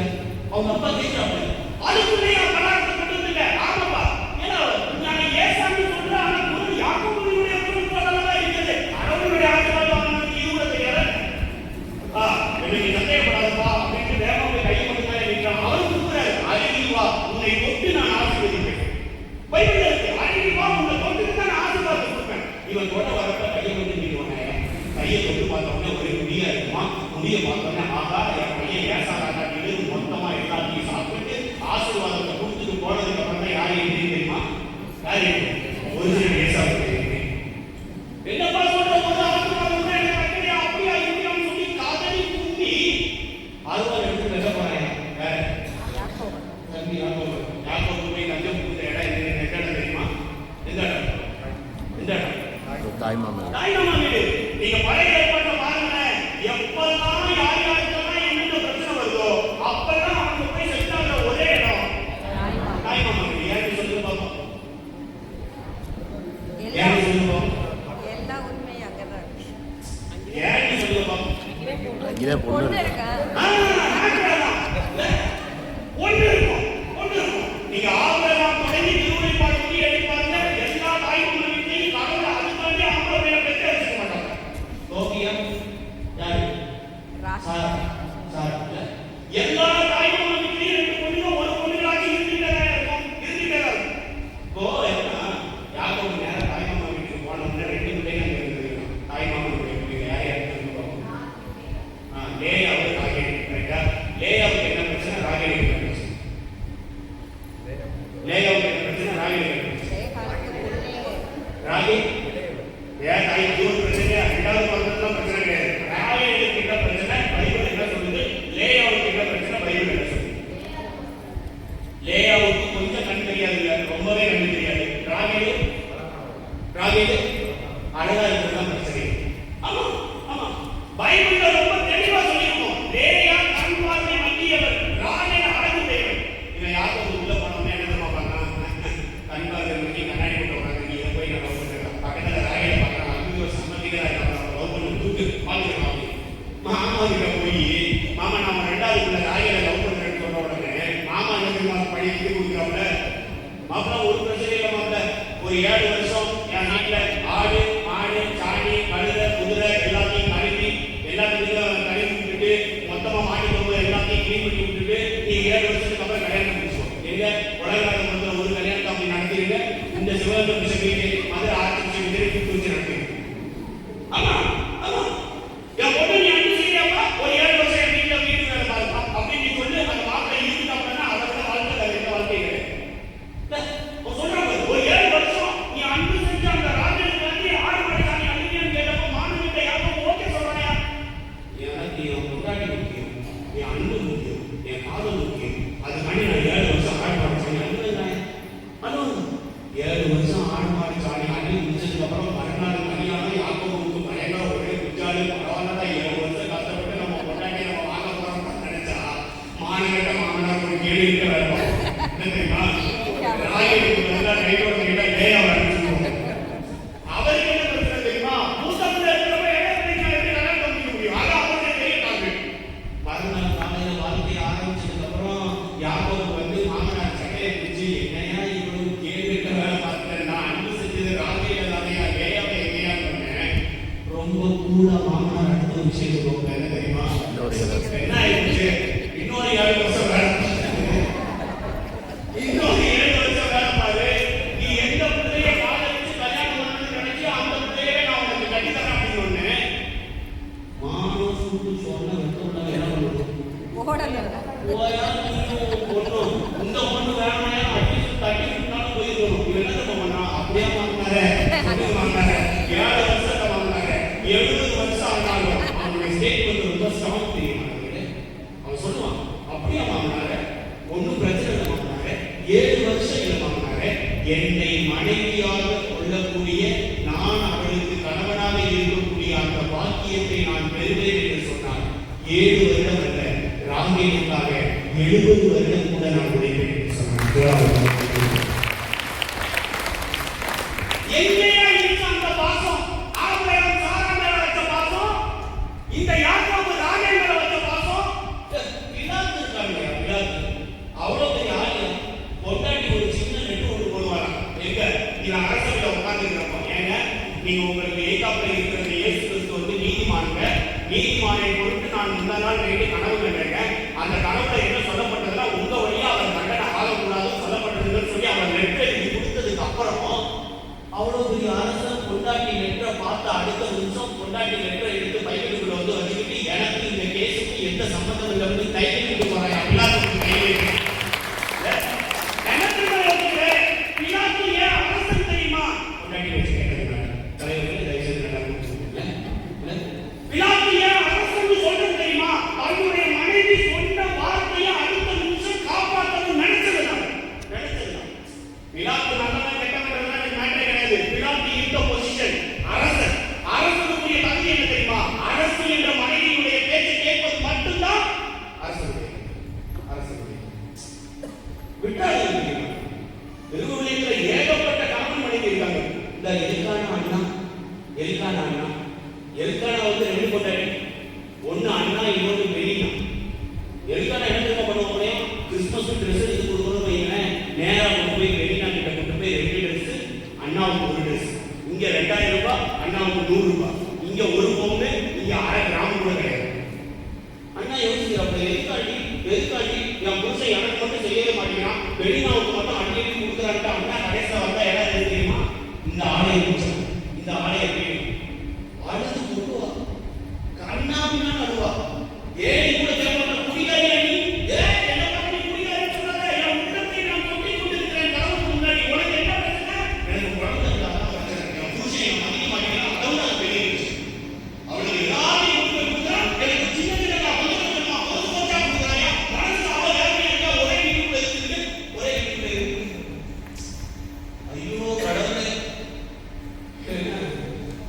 அண்ணா அனுப்பிட்டு இருக்கிறத பார்த்து ஏறி போய் எல்கானாட்ட சொன்ன உடனே எல்கானா அங்க இருந்து வேகமா ஓடி வந்து மனைவியினுடைய கோட்பட்டையில கையை போட்டு, என்னுடைய அன்பிற்குரிய மனைவியே, எதுக்காக நீ இந்த காலை வேலையை இப்படி கடவுள்கிட்ட வந்து ரோடு ஒப்பாரி வச்சிருக்கேன்னு கேட்டப்போ அண்ணா சொல்றாங்கய்யா, இதெல்லாம் என் வாழ்க்கையில நடக்குது, நான் என்ன பாவம் பண்ணேன்னு கேட்ட உடனே எல்கானா அடுத்து ஒரு வார்த்தை சொல்லுவாங்க, என்ன தெரியுமா?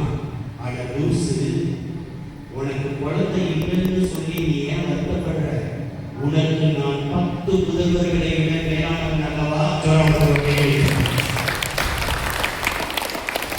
எப்படி கடவுளுடைய பீடத்துக்கு முன்னாடி அவன் நல்ல படம் கட்டவனாயா, பொண்டாட்டி மேல பாசமா இருக்கிறதுனாலயா அவன் இந்த திருமுறையை தூக்கி வச்சு நம்ம பேசுறோம் இல்ல?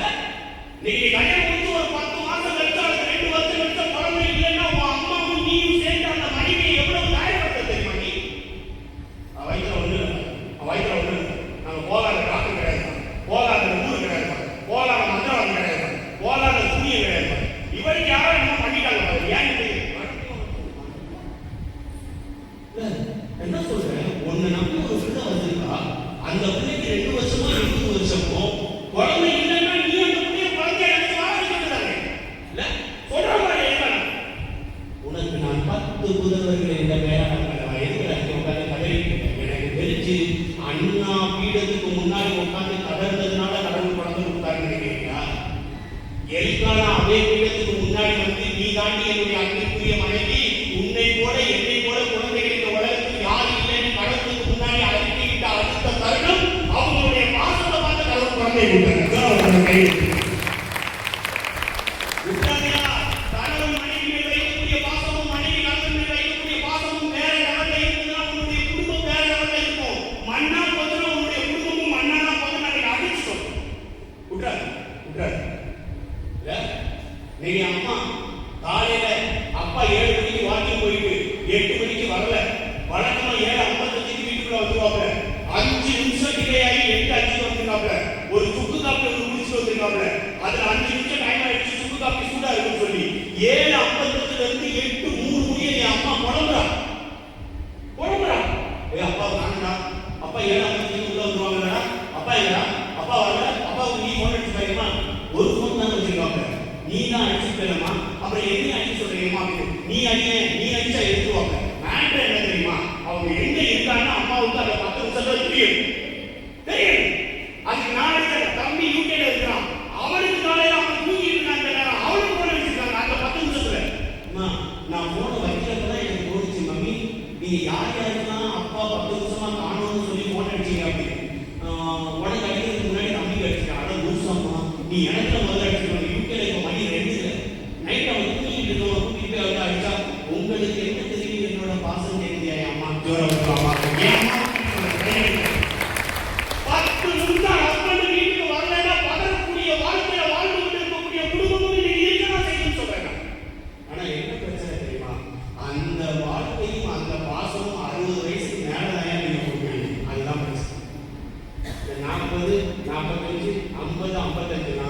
செல்லா காசா ஒண்ணு நீங்க அவங்களாக்குறீங்க அல்லது அவங்க உங்களாக்குறீங்க. ஆமா, இந்த குடின்னு ஒண்ணு கண்டுபிடிச்சா பார்த்தியா, பாதி குடும்பம் வம்பா போயிருக்கு. உங்களுக்கு ஒண்ணு தெரியுமா,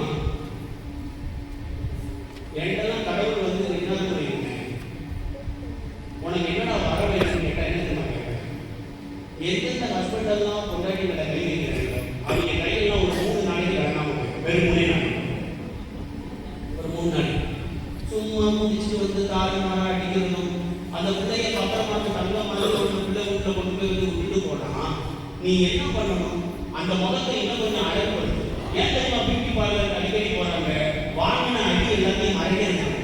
அப்படி அந்த பொண்ணு மேக்கப் இங்க பொண்ணு அடிக்கிறோம், நான் புருஷன் இங்கே ஊட்டி டாக்டர் லைட் அடிக்க வச்சு இல்ல இல்ல நான் சொல்றேன், அட்லீஸ்ட் லவ் பண்ண இவங்க கல்யாணம் 30 வருஷம் ஆகி இப்ப போய் லவ் பண்ண சொல்றீங்க. லவ் பண்ணுவீங்க, பார்க்க வந்து சிம்பிள் உண்மையிலே என் விவாதத்துக்கு கேஸ் எத்தனை போயிருக்கு தெரியுமா, திருநெல்வேலியில் மட்டும் அந்த ஜட்ஜி எனக்கு நல்லா 2 பேர் அப்பப்போ 2 பேர் சேர்ந்து என்ன சொல்லி போய் சாப்பிட்டு வச்சுட்டு வந்து வருவோம். நான் சொல்றாங்க ஒரு நாளைக்கு 382 கேஸ் வருவோம். அந்த 382 கேஸ்ல 250 கேஸ் உங்க தக்காளி கேட்க சொல்றாங்க ஜட்ஜி. 350ல 250 கேஸ் கிட்டத்தட்ட உங்க கத்தோலிக்க கிறிஸ்தவர்கள் மட்டும்.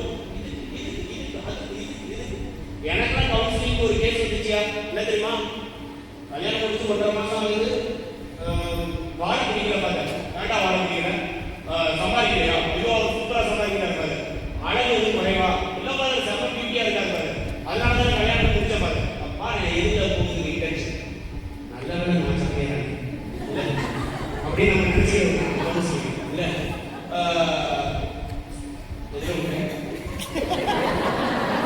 அந்த பொண்ணுடைய அழகு, அந்த பொண்ணை பற்றி ஊரை விட்டு கதனா ஆனி கேட்கறாங்க. பரவாயில்ல கேளுங்க, தியானம் தானே. எனக்கு மேட்டர் என்ன தெரியுமா, இந்த ஃபர்ஸ்ட் செஷன் முடித்த உடனே தயவு செய்து எல்லா புருஷன் மனைவிமார்கள்லாம் சேர்ந்து ஒரே ஒரு தடவை ஹக் பண்ணி I love you so much சொல்லிட்டு நீ சந்தோஷத்துக்கு போனேன். நான் இந்த 1.5 மணி நேரம் பேசுறதுக்கு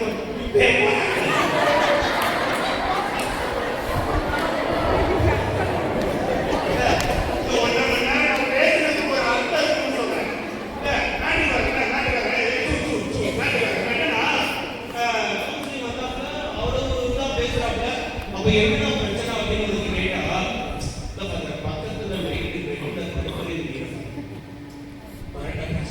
வரட்டைக்கு ஒரு கேஸ் வந்துச்சு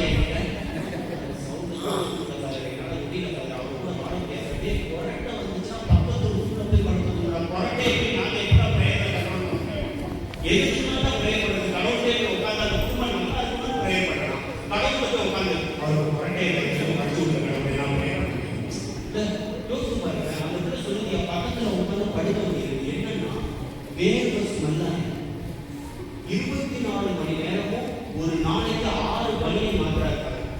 எனக்கு குறைக்கிறதுல சங்கடம் இல்லை, ஆனா அவங்க என்னை கிராஸ் பண்ணி போறப்பவும், எங்க அம்மாவை கிராஸ் பண்ணி போறப்பவும், எங்க அப்பாவை கிராஸ் பண்ணி போறப்பவும், ஒரு சொசைட்டில ஒரு கல்யாண வீட்டுக்கு போறப்பவும் அவர் மேல வேர்வனாக நாளையிலே இருப்பாங்க. ஏன்னா அது வித்தியாசமான கேஸா இருக்கிறா. வேர்வை நாளைச்சுன்னா நீ போமா ஒரு 2 நாள் கழிச்சு நான் ஃப்ரீயா இருக்கும் ஹஸ்பண்டை வர சொல்லுவாங்கன்னா அவன் வந்தான் என்கிட்ட. வேர்வைக்கு போய் அந்த பிள்ளை வந்து கஷ்டப்பட்டு வந்து நிக்குது. டிவியில எவ்வளவு அட்வர்டைஸ்மெண்ட் போறாங்க, ஒரு டியூட்ரண்ட், ஒரு ஸ்ப்ரே, இதெல்லாம் அடிச்சு நல்லபடியா இருந்து எப்ப வெளியில போனாலும் ஸ்ப்ரே சட்டை முக்கி கூட எடுறா, சட்டை கூட நீ வாங்கிக்கடா, சம்பாதிக்கலடா, முக்கி கூட எடுறான்றத அவங்க சொல்றேன். அமைதியா கண்ணு மாதிரி உட்காந்துக்கிறாங்க. 15 நிமிஷம் கழிச்சு அவங்க ஒரே ஒரு வார்த்தை என்கிட்ட பேசுறாங்க தெரியுமா, என் வீட்டுக்கு வரீங்களா அப்படின்னா, வீட்டுக்கு வரீங்களா எதுக்குடா நீங்க மாமனை சொல்றேன் அப்படின்னா, கரெக்டா சாயந்தரம் ஒரு 6:10 அவனுடைய வீட்டுக்குள்ள போறேன். அவன் வீட்டுக்குள்ள கூட்டி போன இடம் என்ன தெரியுமா, அவன் யூஸ் பண்ணக்கூடிய டாய்லெட். அவன் அந்த டாய்லெட் டோரை திறக்கிறப்போ தாரையா தண்ணி ஊத்துறான். 1.5 லட்சம் மாசம் சம்பளம் வாங்குறவன் மனைவி வேர்வை நாட்கள் தாங்க முடியாம என்னை விட்டு பிரித்து போய்வாளோன்ற பயத்துல தாரையா தண்ணி ஊத்துறான். அண்ணாடா இப்ப இருக்கிறா என்ன பாத்ரூம், எனக்கு அதுதான் பயம். இப்ப இருக்கிறா என்ன அது பாத்ரூம்ல ரெஸ்பெக்ட் டாய்லெட்டுக்கு போகக்கூடிய ஒரு கோப்பை இருக்குது, ஷவர் இருக்குது, இது இருக்குது.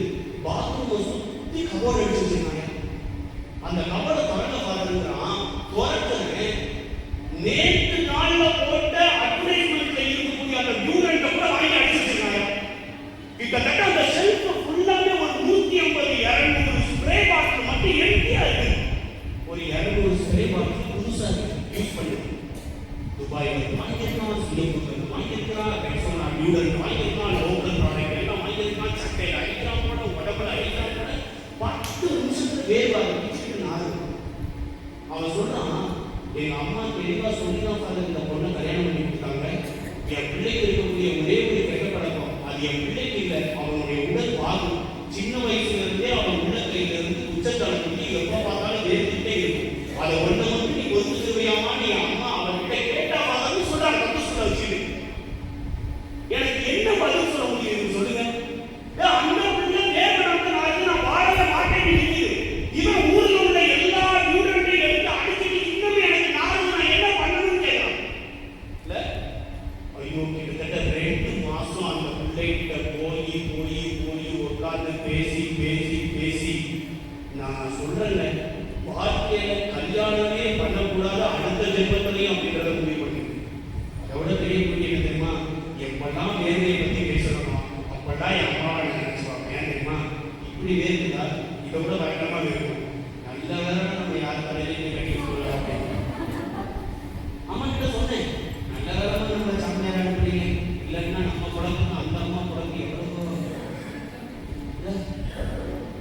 எனக்கு என்னன்னா, இந்த நாள் முடியும் அந்த பிள்ளைங்க நான் பேசிட்டு இருக்கையா மனசார கணவரை ஏற்றுக்கணும்னு நினைக்கிறேன்.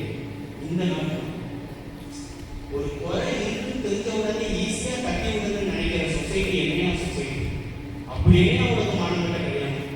இல்ல இந்த சக்கரியா கடவுளுக்கு முன்னாடி தூபத்தை ஆட்டிட்டு இருந்தாரா? தூபத்தை ஆட்டிட்டு இருக்கிறதே உன் மனைவிக்கு ஒரு குழந்தைய கொடுப்பேன்னு சொன்னோடனே சக்கரியா சொன்னாங்களையா அது எப்படி இருக்கணும்? என் வீட்டுக்காரன் கிடைக்காச்சேன் அப்படின்னு சொன்ன உடனே வாய ஊமையாக்கிட்டார். திருவுழுக்கு யோகான் பிறக்கிறது முடிய சக்கரியா எப்படி இருந்தாரா? வாய் பேச முடியாம ஊமையா தான் இருந்தாரா? ஆனா எலிசபெத் வச்சு பாதுகாக்கலையா? இவ்வளவு நாள் நல்லா பேசிட்டு இருந்த மனுஷன் கடைசி ஒரு 10 மாசம் பேசவே இல்லை அப்படின்னு விவாதத்துக்கு கோர்ட்ல போய் ஜட்ஜிட்ட போய் இருந்துச்சு. நீங்க கேட்கிற விவாதத்துக்கு மாதிரியா அவங்க விவாதத்து இல்ல மாநிலத்தை விவாதத்து. நீங்க அவன் கூட இருக்கா, அந்த நடிகை இந்த நடிகையோட இருக்கா, அந்த நடிகை அந்த நடிகையோட இருக்காங்க. அவசியம் கேவலப்படுறாங்க. ஒரு கணவன் மனைவி ரிலேஷன்ஷிப்பை பப்ளிக்ல, யூடியூப்ல, ட்விட்டர்ல அங்க இங்க போட்டு நார் அடிக்கிறாங்க. இதை நம்ம செய்தி நினைச்சிட்டு தலைவர் நினைச்சு பார்த்து வராங்க. யோசிச்சு பாருங்க. இந்த நல்ல சமாளியின் ஒரு உண்மை இருக்கு. ஆமா இருக்காங்க. நல்ல சமாளியின் ஒரு பணக்காரன் இருந்தானா அந்த வழியா நடந்து போயிட்டு இருந்தானா நிறைய தெரிந்தவர்கள் எல்லாமே சேர்ந்து அவனை அடிச்சு நடிச்சு கொண்டுட்டாங்க. கொண்டு புத்துயிரும் குறையமா விட்டு போயிட்டாங்க. சாமியார் அந்த பக்கம் வரப்பே எட்டி பார்க்குறாங்க. அப்படியே எட்டி புதுசாக நான் பூசி கொண்டு அவர் நினைக்கிறாங்க. அடுத்து உபதேசியா பின்னாடியே போறாங்க. உபதேசியா சாமியாருக்கு முன்னாடி போயிருந்தா அவரே பின்னாடி பண்ணாரு. அவர் வீட்டில் என்ன பிரச்சனை அவர் பின்னாடி போய் எட்டி பார்த்துட்டு சாமியார் பின்னாடி நம்ம ரசத்தை அப்பதை எடுத்து வைக்கிறேன்னு அவர் அடக்க போயிட்டாங்க. 3வது சமாதியில் ஒருத்தன் வராங்க. வந்தவன் என்ன பண்றான்? எட்டி பார்க்கறான். ஐயோ புத்துயிர் குறையமா கிடக்காரு. சமாதியினுடைய வெயிட் எவ்வளவு தெரியுமா? 45 கிலோ. அந்த உள்ள புத்துயிர் குறையமா கிடக்காரு. அவருடைய வெயிட் எவ்வளவு தெரியுமா? 85 கிலோ. 45 கிலோ பள்ளத்துல இருந்து 85 கிலோ தோல்பட்டையில தூக்கி போட்டு மேல பொறுமையா ஏறி கொண்டு வந்து தான் கொண்டாடி தனக்கு கொடுத்த திராட்சை ரசத்தை தன்னுடைய சட்டையை பிடிச்சு உள்ள முக்கி ஃபர்ஸ்ட் எய்ட் மாதிரி டாக்டர் எம்பிபிஎஸ் டாக்டர் மாதிரி எல்லா பொண்ணுக்கும் கட்டி போட்டுட்டு அந்த 85 கிலோவை திருப்பி தோல்பட்டையில தூக்கி போட்டு தூக்கிட்டு நடக்க முடியலன்னே கழுதையை பக்கத்தில் வர சொல்லி கழுதைக்கு மேல உட்கார வச்சு அவன் சாஞ்சிக்கிட்டே வருவானா இவங்கிட்ட ஒரு தோல்பட்டையை போட உள்ள கொடுத்துட்டு வா டாக்டரை கூட்டிட்டு போறேன் இல்ல வேமா டாக்டரை கூட்டிட்டு போய் டாக்டர் போய் சொல்றானா இந்தாங்க டாக்டர் கையில இருக்கக்கூடிய பணம் இவனை நல்லா பார்த்துக்கோங்க. நாளைக்கு நான் சம்பாதிச்சு வருவேன். சம்பாதிச்சு வந்ததை நீ நான் உங்களுக்கு கொண்டு வந்து கொடுப்பேன். அதுக்கப்புறம் நான் இவனை டிஸ்சார்ஜ் பண்ணிக்கிறேன். டைரக்ட் கவர்மெண்ட் டாக்டர் மாதிரி வேலை பார்க்குறேன். இல்ல சொல்லுங்க. அந்த பணம் எது தெரியுமா? நம்ம அப்பா மக்கள்லாம் தொழிலுக்கு போறாங்கன்னு வைக்கிறேன். முதல் நாள் செலவு போக மறுநாள் பீடி குடிக்கிறதுக்கும் டீ குடிக்கிறதுக்கும் சீரகம் குடிக்கிறதுக்கும் பால் வாங்கி கொடுக்குறதுக்கும் அடுத்து 4 பேர் உட்காந்து வடையும் டீ சாப்பிட்றதுக்கும் ஷேர் பண்ணி வாங்கிட்டு வச்சுப்பாங்க. அந்த காசு மறுநாள் காலையில் வேலைக்கு போறாங்க. அந்த காசை எடுத்துட்டு போய் ஏதாவது கஞ்சி குடிச்சிக்கலாம்னு நினைச்சேன். அதை கொண்டு போய் வந்து கொடுத்துட்டு மறுநாள் சொல்றான், நான் நாளைக்கு சம்பாதிச்சு எடுத்து வருவேன். அந்த பணத்தை கொடுத்ததுக்கு நான் இவனை டிசைட் பண்ணி கூட்டிட்டு போறேன். யாரு? நம்ம நல்ல சமாளி, வெறும் சமாளி. அவன் நல்ல சமாளி அல்ல, கடைசி கிளைமேக்ஸ் அவன் நல்ல சமாளி சொல்லிட்டு போறேன். மறுநாள் காலையில் போய் டாக்டர்கிட்ட கொண்டு போய் வச்சு கொடுத்து ஆளை வந்து டிஸ்சார்ஜ் பண்ணி வந்து கூட்டிட்டு வரப்போ அவன் வீட்டில் அது தெரியும். சம்பாதிச்சது எல்லாத்தையும் நெஞ்சு கொடுத்துட்டாங்க. முந்தான ஒரு காசையும் சேர்த்து டாக்டர் கொடுத்துட்டாங்க. அப்போ ஒரு சீன் ஒரு சொல்றாங்க, என்ன தெரியுமா? டாக்டர் கிட்ட போய் வந்து கேட்கறதுக்கு முன்னாடி மனைவி கிட்ட போய் கேட்டாங்க. சமாளி கேட்டீங்க, காசு இருக்காது, வீட்டில் சமாளிச்சுருக்காமா, இந்த காசை எடுத்து கொண்டு போய் சுற்றுயிர் உலகமா கிடக்கிறவங்க நான் கொடுக்க போறேன்.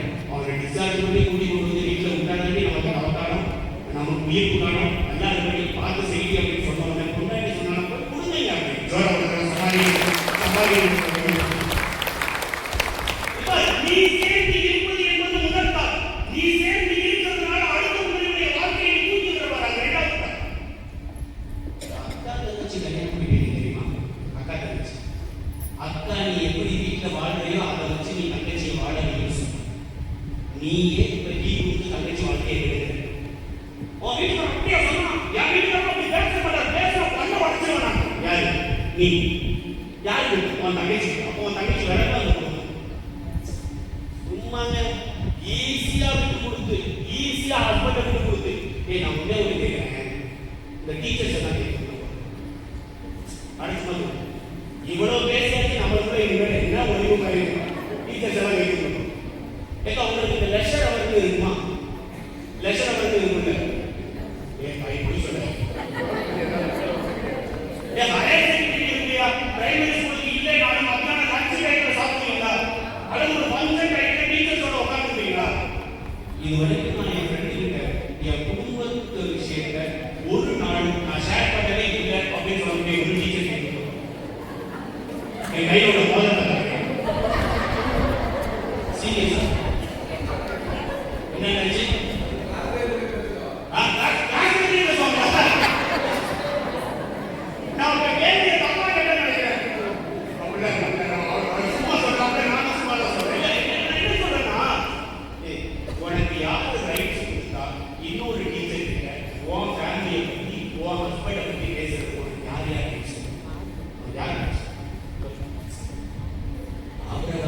ஸ்டெப்னி ஒன்று இருக்காங்க. யார் தெரியுமா? ஆதார். ஸ்டெப்னி வந்து இவரா உருவாக்கணும், சாரா உருவாக்கி கொடுத்தாங்க.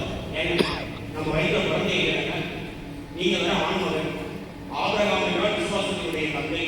இந்த இருக்காங்க ஆதார், நல்ல பிள்ளையா இருக்காங்க, அழகான பிள்ளையா இருக்காங்க.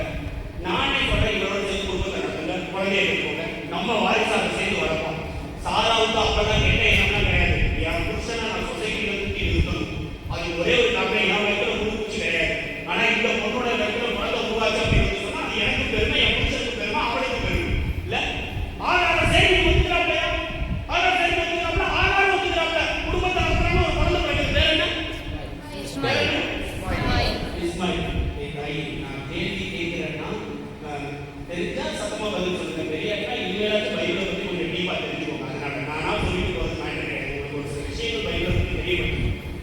இஸ்மாயில் இல்ல, அவன் திருநெல்லை விளையாடிட்டு இருக்கப்பதான் ஆபிரகாம் சாரா பார்க்கறாப்பையா வயிற்றுல எரியும்.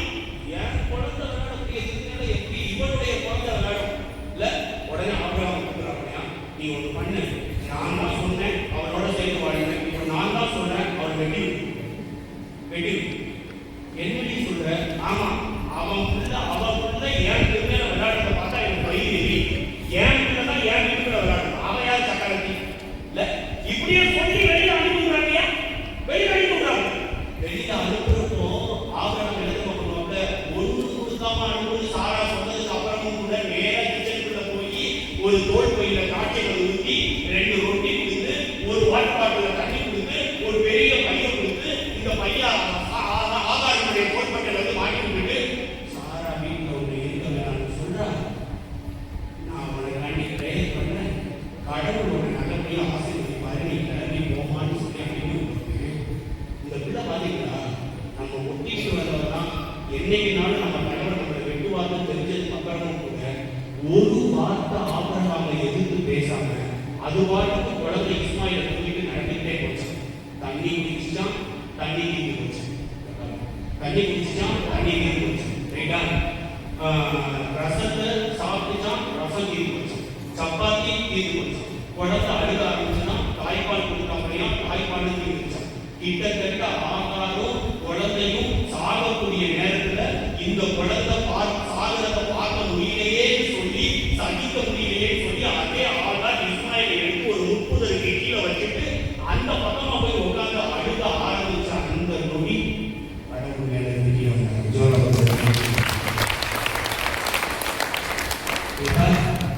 ஆகார் நமக்கு கற்றுக் கொடுக்கக்கூடிய பாடம் என்ன தெரியுமா?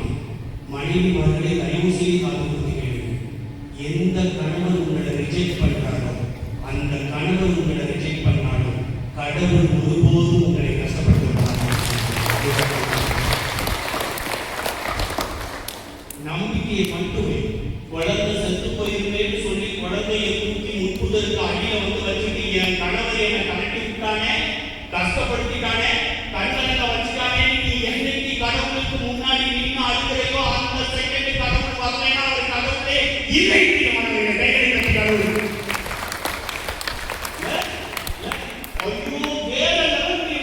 கடவுள் எந்த மனைவி தன்னுடைய கண்ணினால் கஷ்டப்படுறாரோ அந்த மனைவிக்கு ஆறுதல் கூறுவதற்கு கடவுள் வந்து ஆராய்ச்சி சொல்லுவாங்க. என்ன சொல்லுவாங்க? ஆக இதுல நீ அழுகிற அப்படி என்னடா நீ தப்பு பண்ண? உன் புருஷன் ஒன்று அனுப்பிட்டான், சாரா ஒன்று அனுப்பிட்டா, நீ வருத்தப்படுறியா? நான் சொல்றேன், எந்த வீட்டுல இருந்து வந்தையோ அந்த வீட்டுக்கு திரும்பி ரிட்டர்ன் போ, உன்னுடைய சந்ததியை நான் படுகி பெருகு செய்கிறேன் என்று சொல்லுவாங்க. இதே மாதிரி அடிபட்ட இன்னொரு பொருள் என்ன சொல்லட்டா? யாக்கோபு கல்யாணம் முடிச்சானே லேயா. லேயா கண் பார்வை மங்கின உடனே லேயாவை ஓரமா ஒதுக்கி வச்சுட்டு ராகேல் மேலதான் அன்பு காமிச்சுட்டே இருப்பான். கல்யாணம் முடிச்சதுக்கு அப்புறம் லேயாவுக்கு பயங்கர வருத்தமா இருக்குமா. வெளியில எங்கேயாச்சும் கூட்டிட்டு போகணும்னு சொன்னாலும் கூட்டிட்டு போக மாட்டானா, ராகேல் மட்டும் கூட்டிட்டு போக மாட்டான். யாக்கோபு லேயாவை எப்ப பார்த்தாலும் ரிஜெக்ட் பண்ணிக்கிட்டே இருப்பான். நீ வேண்டாம், இப்போ கணிதல்ல கனெக்ட் கொடுக்கிறேன், கணிதல்ல கனெக்ட் கொடுக்கிறேன், இவன் அழகா இருக்காங்க, அழகா இருக்காங்க, நான் கூட்டிட்டு போவேன் இப்படியே கூட்டிகிட்டே போயிட்டு இருக்கிறாங்க. என்ன தெரியுமா ஆகுது?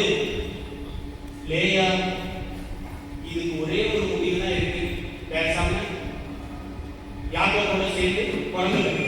முதல் குழந்தை பேர் என்ன தெரியுமா? ரூபன். ரூபன் முதல் குழந்தை பிறந்த உடனே லேயாவுக்கு என்ன தெரியுமா ஆசை?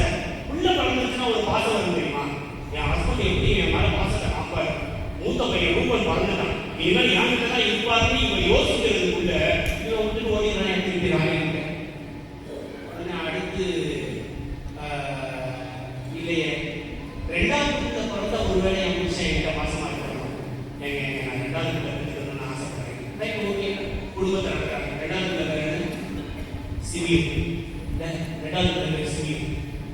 சிவியர் பிறந்த உடனே லேயாவுக்கு மைண்டு மாறு தெரியுமா? என் புருஷன் எங்க வீடு ராகில விட்டுட்டு என் கூட தான் இருப்பாங்க அப்படின்னு சொல்லி இருக்க மாட்டாங்க. மூணாவது ஒரு குழந்தைய கொடுத்துருவாங்க. பேர் என்ன தெரியுமா? மூணாவது பிறந்த குழந்தைய பேர் லேவி. பிறந்ததுக்கு அப்புறம் இந்த லேயா நம்புவாயா? என் கணவன் யாக்கோபு என்கிட்ட தான் ரொம்ப பிரியமா இருப்பாரு. 3 குழந்தை பிறந்ததுக்கு அப்புறமும் ஃபர்ஸ்ட் குழந்தை பிறக்கிறதுக்கு முன்னாடி என்ன மென்டாலிட்டியில இருக்கானோ அதே மென்டாலிட்டியில தான் யாக்கோபு கடைசி முடிய இருப்பான். கடைசி முடிய இருப்பான். கடவுள் பார்த்தாரு, 3 குழந்தையும் கணவருக்காண்டி வந்து பெற்று போட்டதுக்கு அப்புறம் 4வது ஒரு குழந்தைய கடவுளுக்காண்டி பெற்றுவாங்க. யூதா.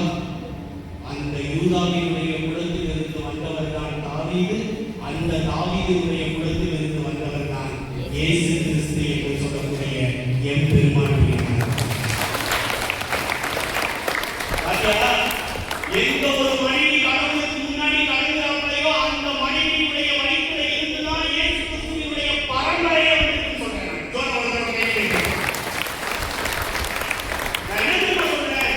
கணவன் மனைவியை கண்டல் விடாது, மனைவி கணவனை கண்டல் விடாது. அதுதான் திருக்குடும்பம். என்னைக்காச்சும் பைபிளை எங்கேயாச்சும் படிச்சிருக்கீங்க? சூசைபர் மரியாதை அடிச்சான்னு சொல்லி மரியாதை சூசைபரை எதிர்த்து பேசினாங்கன்னு